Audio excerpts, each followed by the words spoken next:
This super over, that 3B, that last ball, is that where that the moment that gave us an extension in this match? It was a slightly controversial. It was controversial, but look, there's 2 points to that. The point is that firstly, if he had deliberately hit the ball, if he had deliberately in any way touched the ball, in any case he was out. Yeah. The game immediately stops because then it's obstruction of the ball. If India appeals, he's gone.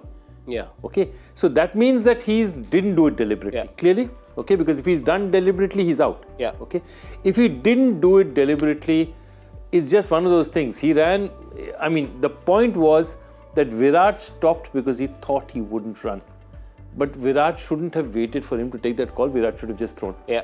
And so I think that's what. So what happened was it just put a bit of a sour note in proceedings. I mean, at that point in time, the Indians were frustrated. They thought it was unsporting. But the point of it was, it also just disturbed the Indian, Rohit and all who were going out to bat. My point on this is you can't cherry pick your view on spirit of cricket. Yeah, exactly. That's what I was coming to. Yeah. If you're going to run a player out when he's taking a start at the non-striker's end, and as you should, yeah, because that's within the laws, and you run him out. Yeah. This is within the laws. He's not done it purposely. Yep. He'll run. And enjoy. If a boundary is allowed in an ODI World Cup final, why should this be wrong? Yeah, look, if you saw the end, and that's what Nabi is explaining, he says, if I didn't know, it's not my fault that you didn't throw in immediately. Yeah. That was Virat who was upset that they would run. Yeah. But the point is, Virat should have first thrown and then talked. Yeah. And look, it's one of those things. It happens in the heat of the moment, and it clearly caught him by surprise. Yeah. But the point of it was, the Afghan players were completely within their rights. Yep. Also, Rohit Sharma gave us a moment which was pretty much Gully Cricket Pro Max. For him to, was it retired out? Was it retired hurt? That's open to interpretation. Because if he was retired out, then he shouldn't have been allowed to come back to bat in the second super over? I think that's the point. He can't be retired hurt because at that point in time, for retired hurt also, aren't you supposed to have some sort of an evidence that you've been injured in some way or form?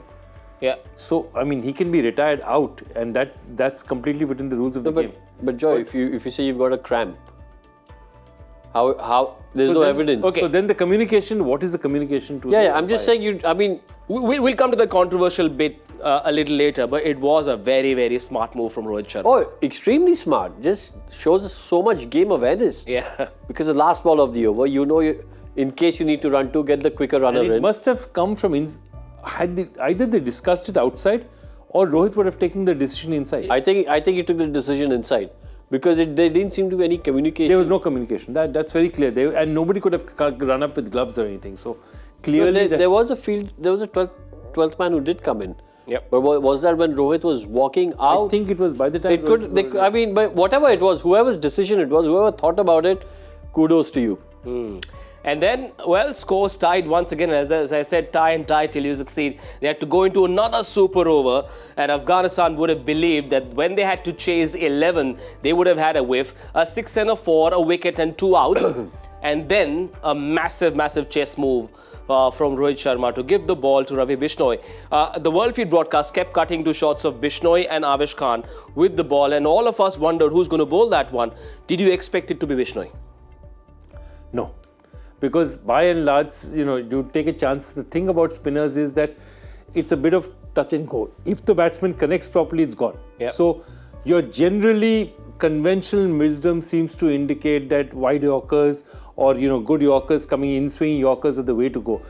But he executed beautifully. So there's obviously Rohit read it right. He felt that this would perhaps be something they're not used to. Yeah. And I think he just played it beautifully. And see, it worked out for him also. 2 catches, both at the boundary. Don't forget that they managed to loft the ball. It's just that they got caught in the boundary. 11 to defend, Rohan. It takes a really gutsy captain to give the ball to a spinner. I would have 100% given it to Bishnoi. Really? 100%. Whoa, where's the debate? But there's hindsight is 2020. True. But I'll tell you one thing.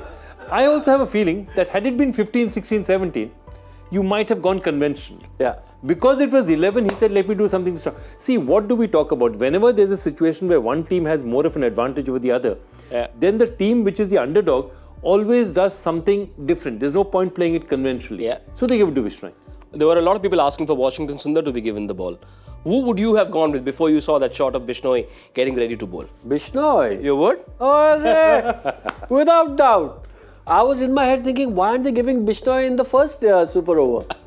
But it No, does. all jokes apart. I'm just kidding. I'm just obviously saying it because gave it to happened, Bishnoi and it worked out. But I can see the argument for Washi because he bowled really well in the original 20 overs first. But as Joe was saying, Bishnoi is something different where it's not the conventional sort of loopy or finger spin. It's that googly flipper.